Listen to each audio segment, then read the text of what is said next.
why have you come to Pride Fair Day? Why have I come to Pride? Pick up. It's kind of my biggest thing for the whole entire year as part of the Pride Festival. I think it's important to be at Pride this year, particularly because of the disgusting laws that the federal government has just passed regarding gay marriage and the atrocious lack of support that the Labor Party has shown. I come to Pride Fair Day every year because it's a great opportunity to catch up with people that I don't get to see all the time, because it gives me a huge burst of energy. I think it's like the only day of the year that it's not about me. It's all about me. And it's about everybody else. Pride to me, it's about day, it's about the sun, it's about friendship, and it's about the whole idea of balance. Oh, look, it's a day where we can all just get out in a sort of a normal situation. We're not in nightclubs, we're not sort of hidden away in a little ghetto. We can have a nice sort of fun day in the park and just see the kids and the family from the whole lot. That's what I like. I'm a scary fairy. And that's what the outfit's about, and it's like, for me, Pride's about an opportunity to dress up and be a little bit outrageous. Pride is great. Pride is a celebration of who we are.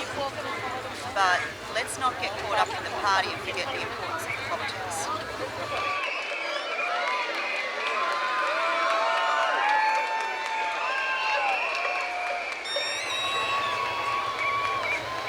The very first festival was held before homosexual sex was decriminalised in Queensland. So people were campaigning around that single issue at the time. Now it's still got a political focus, but it's also got this big celebratory focus. It's like we're not just stuck in the bars and the clubs, you know, and I think that's been a fundamental change in the community over many years, is that we're not just stuck in having a drink, doing the party. Too often into what we do, we're not sort of encouraged to be out and to be who we are, and to sort of like, our sexuality is sort of hidden because the rest of society doesn't agree with it. I suppose Pride to me is it's about being fantastic. At Pride, it's like our space. We get to be out there. We get to be loud. We get to do. We get to say we're here. We're queer. Everybody else just get used to it. It reminds me of what it used to be like in Sydney when it was about the message.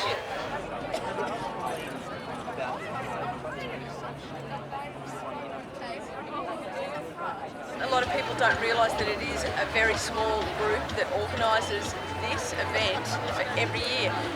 The dots are being sold to raise money to keep the Pride Fair going. Yeah, okay, we love our sponsors, but we never want to sell out to a major business like Telstra or Holden or anybody, because we don't want to become the Brisbane Telstra Pride Festival. We want to keep the community feel of our festival. High maintenance out dike.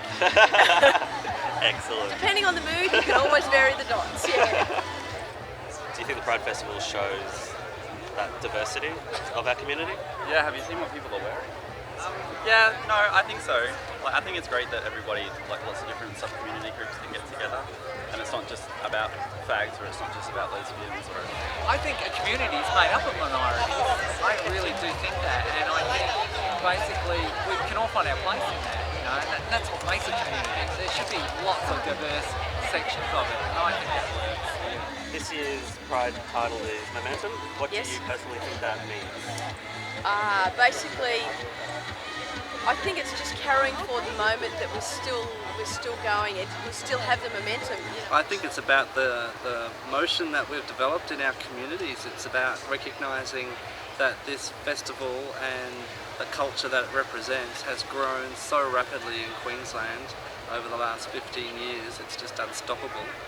Momentum, well, it's actually probably a really interesting thing at the moment, considering that the government, legally, is sort of trying to put in all these barriers for being queer, trying to outlaw us being queer. It almost feels like we're going into an age of sort of a regress age like the 1950s, where we're going to be locked up for being queer again, you know? This is not just about superannuation. This is about regard for people's civil liberties. It's a regard for people's presence in the world.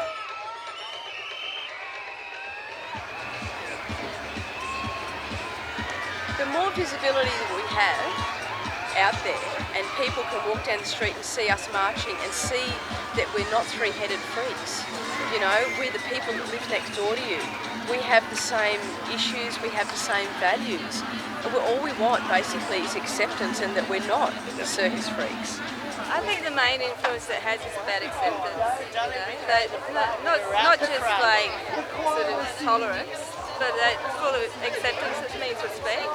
People that I work with say, why do you need to do that? Because everybody's so accepting these days, but bottom line is we're not. When you look out across this crowd today, there are so many different ways of living out family life that are just they're just there in front of you. Like there's you know, single mums, dyke mums, gay dads, extended families. I'm an uncle, I'm a part of a family, I've always been connected to a family, and that's something that I'm not prepared to let the Conservatives take away from me, that I have a really vibrant family life. They don't own the rights to family, we're all a part of families. And getting back to the gay marriage stuff, you know, the thing that really needs to happen is that when someone comes up to me and says, are you married? And I say yes, they won't know whether it's to a man or a woman. And that's the sort of acceptance, and that's the place we need to get to in society now. We don't need to be marginalised. Things like Pride will help that immensely.